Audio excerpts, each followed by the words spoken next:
Bismillahirrahmanirrahim. Assalamualaikum warahmatullahi wabarakatuh.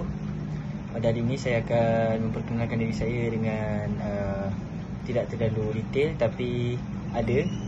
Jadi nama diberi ialah Ahmad Abdul Fudail bin Kamarul Zaman. Saya berumur 19 tahun dan beralamat di Kelong, Johor.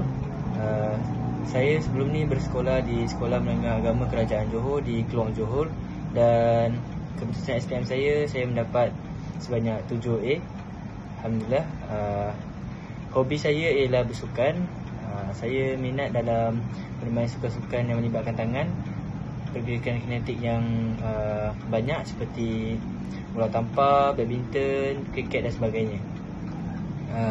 Saya adalah anak yang keempat daripada 5 orang adik-beradik, dan ciri-ciri saya ialah saya suka tersenyum dan saya mudah terhibur.